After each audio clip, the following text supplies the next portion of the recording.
دعائے انس عجیب و غریب الہامی دعا جس کو ایک بار پڑھنے سے ہزاروں فرشتے، ہزاروں موکلات اور ہزاروں غیبی لشکر اور مسلمان جنات حرکت میں آتے ہیں، کیونکہ ہمارا زندگی کا یہی مشن ہے کہ اللہ رب العزت ہمیں اپنے بندوں کی ہدایت اور شفا کا ذریعہ بنا دے۔ ہم آپ کو قرآن و سنت کے مطابق اعمال بتاتے ہیں تاکہ امت کی اصلاح ہو، اور اللہ رب العزت ہمیں اپنے بندوں کی ہدایت اور شفا کا ذریعہ بنائے، اور اللہ رب العزت میرے آقا علیہ الصلوۃ والسلام کی ساری امت کو راہ ہدایت پہ رکھے، اور تمام روحانی جسمانی بیماروں کو شفا کاملہ عاجلہ مستمرہ عطا فرمائے۔ ہم آپ کے لیے اسم اعظم کے ساتھ جو دعا کرتے ہیں، اللہ رب العزت ہماری دعائیں آپ کے حق میں اور آپ کی دعائیں اللہ رب العزت ہمارے حق میں قبول فرمائے۔ اسم اعظم کی دعا میں شامل ہونے کے لیے اپنا نام اور اپنا مسئلہ کمنٹس میں لکھ دیا کریں، اور ہمارے تمام اعمال کی اللہ رب العزت کے فضل و کرم کے ساتھ کوئی رجت نہیں ہوتی، کوئی ریورس نہیں ہوتا، اور سب کو عام اجازت ہوتی ہے۔ خاص اجازت کے لیے آپ اپنا نام اور اپنا علاقہ کمنٹس میں لکھ دیا کریں، اور آگے اس پیغام کو دوسرے مسلمانوں تک پہنچایا کریں تاکہ آپ کے لیے بھی صدقہ جاریہ بنے اور ہمارے لیے بھی صدقہ جاریہ بنے، اور میرے آقا علیہ الصلوۃ والسلام کی امت کی اصلاح ہو، امت در در پہ بھٹکنے سے بچ جائے، طرح طرح کے فتنوں کا شکار نہ ہو، گمراہ نہ ہو، جادوگروں کے ہتھے نہ چڑھے، مشرکوں کے ہتھے نہ چڑھے، اور اپنا ایمان، اپنا اعمال اور اپنا مال ضائع ہونے سے بچا لے، کیونکہ آج کل فتنوں کا دور ہے، نفسا نفسی کا دور ہے، قدم قدم کے اوپر فتنے ہیں۔ میرے آقا علیہ الصلوۃ والسلام نے فرمایا کہ قرب قیامت میں فتنے ایسے پے در پہ گریں گے کہ جیسے تسبیح کا داغا ٹوٹے تو اس کے دانے پے در پہ زمین پہ نیچے گرتے ہیں، ایسے ایک کے اوپر ایک فتنہ آئے گا۔ آج وہی قرب قیامت کا دور ہے۔ اس سے پہلے بھی کئی بار امت کے اوپر بہت سخت وقت آیا، اللہ رب العزت نے اس دور کے اندر اپنے مجددین کو کھڑا کیا، علماء امت سے اللہ نے کام لیا دین کا، جنہوں نے آ کے امت کو سنبھالا، امت کی اصلاح کی، امت کی رہنمائی کی، کیونکہ علماء کرام جو ہوتے ہیں یہی انبیاء علیہ الصلوۃ والسلام کے حقیقی وارث ہوتے ہیں۔ تو یہ جو دعائے انس ہے یہ ایک عجیب و غریب الہامی دعا ہے۔ یہ وہ دعا ہے کہ جو حضرت انس بن مالک رضی اللہ تعالیٰ عنہ نے ساری زندگی کسی کو نہیں بتائی، صرف اپنے مرض الوفات میں دنیا سے جانے سے پہلے انہوں نے اپنے خاص شاگردوں کو جو پاس بیٹھے ہوئے تھے انہوں نے سوال کیا کہ آپ ہمیں وہ دعا سکھلا دیجئے، پھر انہوں نے یہ دعا اپنے خاص شاگردوں کو یاد کروائی اور لکھوائی۔ حضرت انس بن مالک رضی اللہ تعالیٰ عنہ میرے آقا علیہ الصلوۃ والسلام کے خادم خاص تھے، جیسا کہ آپ جانتے ہیں کہ یہ طویل العمر صحابہ میں سے ہیں جنہوں نے لمبی عمر پائی ہے، اور انہوں نے بعد میں حجاج کا زمانہ بھی پایا ہے، حجاج بن یوسف کے دور تک یہ حیات رہے۔ حضرت انس بن مالک رضی اللہ تعالیٰ عنہ کی والدہ حضرت ام سلیم رضی اللہ تعالیٰ عنہ بہت متقیہ عابدہ زاہدہ خاتون تھی۔ ان کو دوسرے نکاح کا پیغام بھیجا ابو طلحہ نے جو کہ مشرک تھے، جو ایمان نہیں لائے تھے، تو حضرت ام سلیم نے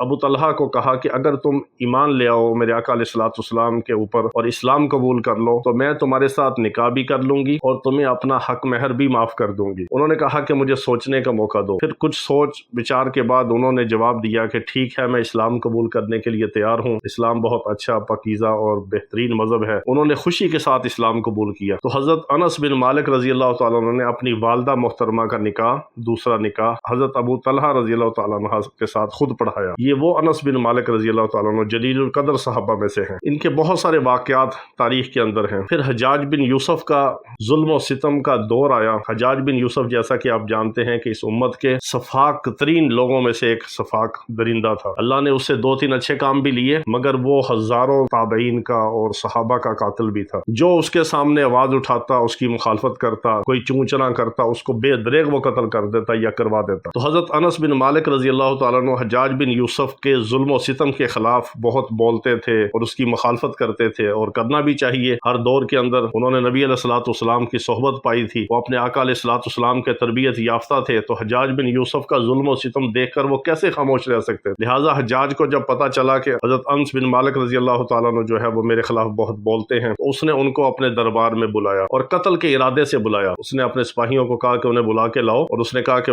لاؤ میرے سامنے لا کے قتل کرو یا میں اپنے ہاتھ سے قتل کرتا ہوں۔ 100% اس نے قتل کے ارادے سے حضرت انس بن مالک رضی اللہ تعالیٰ عنہ کو اپنے دربار میں بلایا۔ تو جب حضرت انس بن مالک رضی اللہ تعالیٰ عنہ حجاج کے سامنے پیش ہوئے تو حجاج نے کہا کہ میں نے سنا ہے کہ تم میرے خلاف بہت بولتے ہو اور میری مخالفت کرتے ہو۔ انہوں نے کہا کہ تم بہت بڑے ظالم ہو، تم بے گناہ مسلمانوں کے قاتل ہو، اور اسی طرح بے گناہ مسلمانوں کے خون سے تمہارے ہاتھ رنگے ہوئے ہیں، تمہیں اللہ کا خوف نہیں۔ اس نے کہا میں نے آپ کو بھی قتل کرنے کے لیے بلایا ہے، میں یہی چاہتا ہوں کہ میں آپ کو بھی قتل کروں۔ آپ میری مخالفت کرتے ہیں، جو میری مخالفت کرے گا اسے زندہ رہنے کا کوئی حق نہیں۔ تو حضرت انس بن مالک رضی اللہ تعالیٰ نے کہا کہ تم مجھے قتل نہیں کر سکتے، چیلنج کیا اس کو۔ اس نے کہا وہ کیوں؟ تو حضرت انس بن مالک رضی اللہ تعالیٰ نے فرمایا کہ میں نے وہ دعا جو اپنے آقا علیہ الصلوۃ والسلام سے میں نے سیکھی تھی وہ میں نے صبح پڑھ لی ہے، اور میرے آقا علیہ الصلوۃ والسلام کا فرمان عالی شان ہے کہ جو اس دعا کو صبح پڑھے گا شام تک کوئی اس کے اوپر غالب نہیں آ سکے گا، کوئی اس کو ناحق قتل بھی نہیں کر سکے گا، اور جو شام کو پڑھے گا صبح تک وہ محفوظ ہوگا۔ تو مجھے یقین ہے اپنے اللہ کے اوپر اور اپنے آقا علیہ الصلوۃ والسلام کے فرمان کے اوپر، لہٰذا تم مجھے قتل نہیں کر سکتے۔ تو حجاج بن یوسف نے کہا کہ اچھا ایک شرط ہے کہ وہ دعا تم مجھے بھی سکھلا دو۔ تو حضرت انس بن مالک رضی اللہ تعالیٰ نے فرمایا کہ تم اس قابل نہیں ہو کہ میں اپنے آقا علیہ الصلوۃ والسلام کی مبارک دعا جو میں نے ان سے سیکھی وہ تمہیں سکھلا دوں ظالم کو، تم اس کے اہل نہیں ہو، نہ تم اس قابل ہو۔ اور بڑا انہوں نے اس کو سختی کے ساتھ جواب دیا۔ تو اللہ رب العزت نے حجاج بن یوسف کے اوپر ایسی ہیبت طاری کر دی، اس نے کہا ان کو فوراً لے جاؤ اور مدینہ چھوڑ کے آؤ،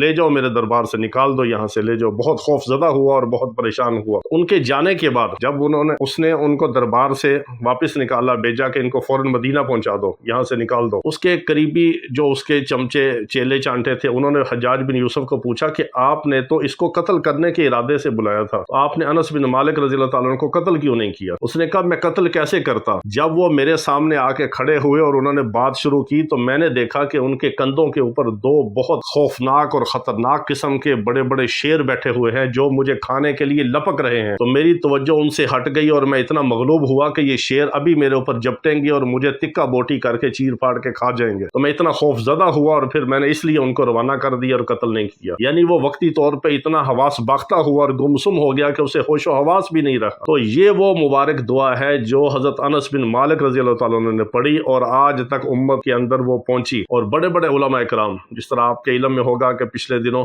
چند مہینے پہلے حضرت مفتی تقی عثمانی صاحب دامت برکاتہ العالیہ ان کے اوپر قاتلانہ حملہ بھی ہوا، تو انہوں نے بعد میں اپنے انٹرویو میں بھی یہ بتایا کہ میں نے صبح دعائے انس بن مالک رضی اللہ تعالیٰ عنہ پڑھی تھی، اس کی برکت سے اللہ نے مجھے یہ ناحق قتل ہونے سے محفوظ رکھا۔ تو اتنی طاقتور ترین دعا ہے، اور سب سے بڑھ کر یہ ہے کہ اس کے اندر اسماء اعظم ہے اللہ رب العزت کے، اور پھر میرے آقا علیہ الصلوۃ والسلام کی تعلیم فرمائی ہوئی، ارشاد فرمائی ہوئی الہامی دعا ہے۔ اس کے ساتھ اللہ رب العزت کا، فرشتوں کا، غیبی موکلات کا، غیبی اللہ کے لشکروں کا اور غیبی حفاظتی تکوینی امور کا نظام کا ایک خاص تکوینی نظام ہے اس کے ساتھ۔ جب ایک بار بندہ صبح یہ دعا پڑھ لیتا ہے تو اللہ تعالیٰ شام تک اس کو ہر شر سے، ہر فتنے سے، ہر دشمن سے، ہر موذی جانور سے، زمین و آسمان کے ہر شریر مخلوق سے اس کی حفاظت فرما دیتے ہیں۔ اور جب شام کو انسان پڑھ لیتا ہے تو صبح تک اللہ تعالیٰ اس کی حفاظت فرماتے ہیں اور فرشتے مقرر کر دیتے ہیں۔ غیبی نظام اور حصار کا تکوینی اللہ کا نظام حرکت میں آ کے اس کی حفاظت کے لیے متعین ہو جاتا ہے۔ پھر اس کی حفاظت نہیں بلکہ پڑھنے والے کے اہل و یال، بیوی بچوں کی، گھر بار کی، مال جان کی، عزت آبرو کی بھی اللہ تعالیٰ حفاظت فرماتے ہیں، کیونکہ ان سب سے حفاظت کا ذکر اس مبارک دعا کے اندر اللہ نے رکھ دیا ہے۔ یہ وہ دعائے انس بن مالک رضی اللہ تعالیٰ عنہ ہے۔ اس کو آپ اچھی طرح صحیح تلفظ کے ساتھ آپ اس کو یاد کریں، اس کو پڑھیں اور اس کو اپنی زندگی کے معمولات میں شامل کریں۔ صبح و شام ایک ایک بار یہ دعا پڑھا کریں۔ اور آج کل تو ویسے بھی نفسا نفسی کا دور ہے، فتنوں کا دور ہے، طرح طرح کی مشکلات ہیں، مصائب ہیں، اور جتنا قرب قیامت کا دور ہوتا جائے گا ہماری آنے والی نسلیں جو ہیں ان کو یہ دعا سکھلائیں، اپنے آنے والے پیدا ہونے والے بچوں کو یہ دعا سکھلائیں،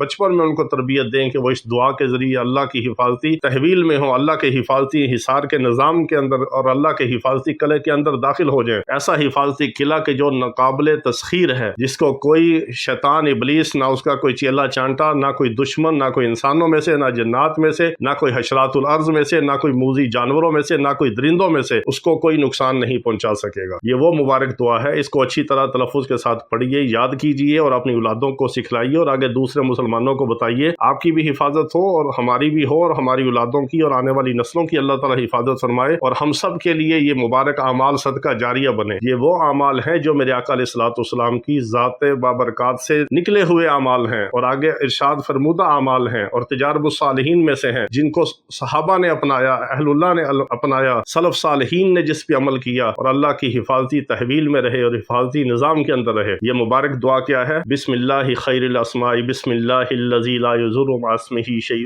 فی الارض ولا فی السماء وهو السمیع العلیم، بسم اللہ علی دینی ونفسی، بسم اللہ علی اہلی ومالی وولدی، بسم اللہ علی کل شیء اعطانہ ربی، اللہ اکبر اللہ اکبر اللہ اکبر مما خاف واحذر، اللہ ربی لا اشرک به شیئا عز جارک وجل ثناؤک وتقدست اسماؤک ولا الہ غیرک، اعوذ بک من شر کل جبار عنید وشیطان مرید ومن شر قضاء السوء ومن شر کل دابۃ انت آخذ بناصیتها ان ربی علی صراط مستقیم، ان ولی اللہ الذی نزل الکتاب ويتولى الصالحین فإن تولوا فقل حسبی اللہ لا الہ الا هو علیہ توکلت وهو رب العرش العظیم۔ اس مبارک دعا کو یاد کریں اور صبح و شام پڑھیں، اپنی اولادوں کو اپنی نسلوں کو سکھائیں۔ اللہ رب العزت میرے آقا علیہ الصلوۃ والسلام کی پوری امت کی ہر شر سے، ہر فتنے سے، ہر مصیبت سے، ہر پریشانی سے، ہر بیماری سے، ہر آفت سے حفاظت فرمائے۔ وآخر دعوانا ان الحمد للہ رب العالمین۔